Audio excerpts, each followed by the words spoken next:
प्रकाश का परावर्तन के 30 ऐसे क्वेश्चन जो हर कॉम्पिटिटिव एग्जाम में पूछे जाते हैं और हम आज ऑब्जेक्टिव क्वेश्चन देखेंगे। 30 क्वेश्चन है, ये बहुत ही इम्पोर्टेंट हैं, जो हर परीक्षा के लिए इम्पोर्टेंट हैं।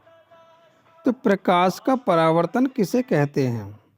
प्रकाश का परावर्तन, प्रकाश का लौट आना, प्रकाश का लौट आना ही प्रकाश का परावर्तन कहलाता है। जैसे कोई प्रकाश की किरण किसी दर्पण पे आगे गिरती है और वो दोबारा उसी अक्ष में वापस हो जाती है और उसी कोण पे हो जाती है, तो हम उसे प्रकाश का परावर्तन कहते हैं। नंबर 2, प्रकाश का परावर्तन किस नियम का पालन करता है? प्रकाश का जो परावर्तन होता है वो प्रकाश के परावर्तन के नियम पर ही काम करता है, ना कि वो न्यूटन,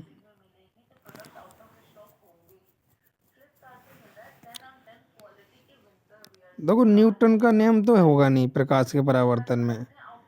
अपवर्तन का नियम भी परावर्तन के नियम से अलग है, गति का नियम अलग है, तो हम इसमें से कैसे देखेंगे? परावर्तन का नियम, प्रकाश का परावर्तन का नियम प्रकाश का परावर्तन का नियम ही है। प्रकाश का परावर्तन किस नियम का पालन करता है?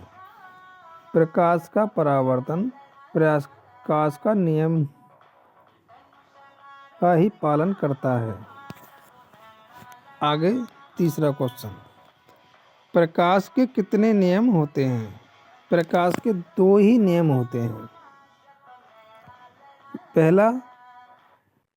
पहला नियम कि प्रकाश के परावर्तन का नियम आपतन कोण, परावर्तन कोण और अभिलंब एक ही ओर होते हैं, तीनों एक ही तरफ होते हैं, तो ये प्रकाश का पहला परावर्तन का नियम है। दूसरा है कि आपतन कोण और परावर्तन कोण एक ही अक्ष में होते हैं और एक समान ही होते हैं। अगर आपतन कोण 30 अंश है तो हमारा परावर्तन कोण भी 30 ही होगा। नंबर 4 क्वेश्चन, आपतन कोण परावर्तन कोण होते हैं। अब देखो क्वेश्चन यहाँ पूछ ही लिया इसने, आपतन कोण परावर्तन कोण होते हैं। आपतन कोण हमेशा परावर्तन कोण के बराबर ही होता है। 5वां क्वेश्चन देख लेते हैं, समतल दर्पण में बना प्रतिबिंब होता है। समतल दर्पण का जो प्रतिबिंब होता है वो वास्तविक होता है।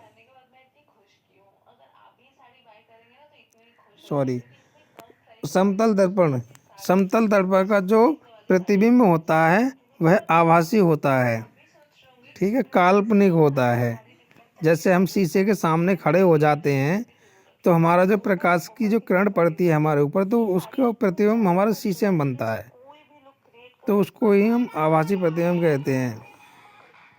आभासी कहो या फिर काल्पनिक कहो, बात एक ही है, ठीक है। और समतल दर्पण में बना प्रतिबिंब कैसा होता है?